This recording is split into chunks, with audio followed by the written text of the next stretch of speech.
శ్రీ గురుభ్యో నమ. నేను మీ ప్రసాద్.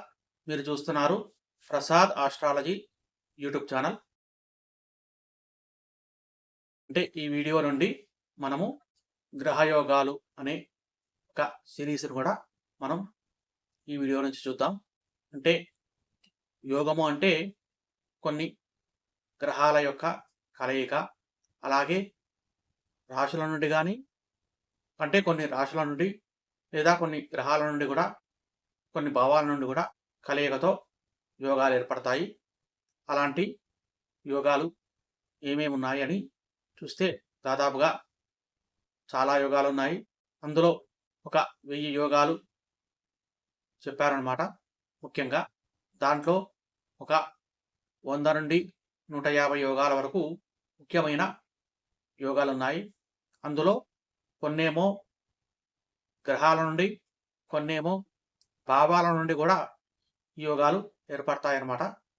కాబట్టి ముందుగా గ్రహాల నుండి ఏర్పడే యోగాల గురించి మనం కొన్ని చూద్దాం. అందున మనకు గ్రహాలలో మొదటి గ్రహం అయినటువంటి సూర్యుడి వల్ల ఏర్పడే యోగాల గురించి ఇప్పుడు మనం చూద్దాం. అందులో మొదటి యోగము వేషి యోగము.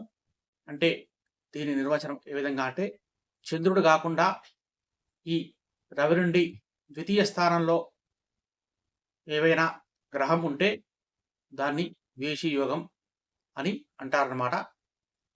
అందులో శుభగ్రహం ఉంటే శుభవేషి యోగం అని, అవే పాపగ్రహాలు కనుక ఉంటే పాపవేషి యోగము అని అంటారు. ముఖ్యంగా చెప్పాలంటే ఈ శుభవేషి యోగంలో ఎవరైతే పుడతారో వాళ్ళు అదృష్టవంతులు, సంతోషము, నిజాయితీ, కీర్తి కలిగి ఉన్నత వర్గానికి చెందిన వాళ్ళై ఉంటారన్నమాట. ముఖ్యంగా చెప్పాలంటే చంద్రుడు, రాహువు, కేతువు వీళ్ళు కాకుండా మిగిలిన గ్రహాలైన కుజుడు కానీ, బుధుడు కానీ, గురువు కానీ, శుక్రుడు కానీ, శని కానీ రవి నుండి ద్వితీయ స్థానంలో ఉంటే అది వేషి యోగం అవుతుందన్నమాట. ఇప్పుడు ఒక చిన్న ఉదాహరణతో ఇప్పుడు మనం చూద్దాం. ఇప్పుడు మనము ఉదాహరణగా రాశి చక్రాన్ని వేసి చూద్దాం. మేషము, వృషభము, మిథునము, కర్కాటకము, సింహము, కన్య, తుల, వృశ్చికము, ధనస్సు, మకరం, కుంభం, మీనం.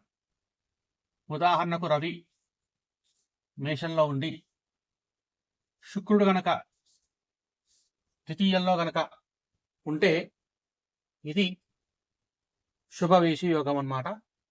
అయితే చెప్పాలంటే పాపగ్రహాలు చూడకుండా ఉండటం దీంట్లో ముఖ్యమైన కండిషన్ ఉంటుంది. ఇప్పుడు మనము సింహంలో శని ఉండి విశేష దృష్టితో శుక్రుడిని చూస్తాడనమాట. 2, 3, 4, 5, 6, 8 చూస్తాడనమాట.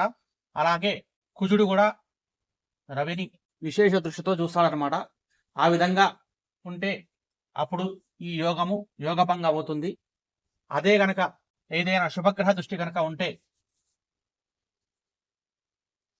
ఉదాహరణకు ఇక్కడ గురువు ఉంటే 1, 2, 3, 4, 5, 6, 7, 8, 9 ఉంటే ఇంకా ఆ యోగం బలపడే అవకాశం ఉంటుందన్నమాట.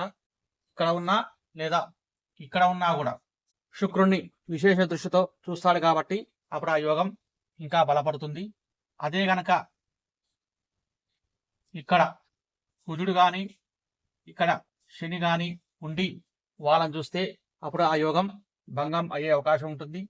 అలాగే ఇక్కడి నుంచి శని చూసినా కూడా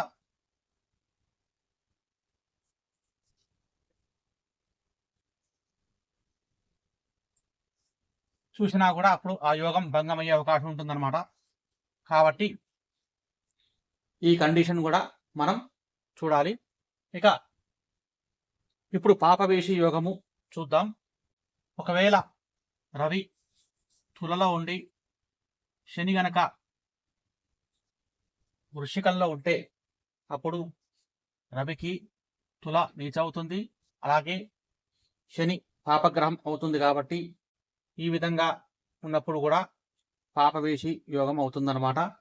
అలాగే ఇక్కడ అంగారకుడు ఉండి చూసినా కూడా రవిని చూసినా కూడా ఇంకా పాపత్వం బలపడే అవకాశం ఉంటుందన్నమాట. ఈ విధంగా ఈ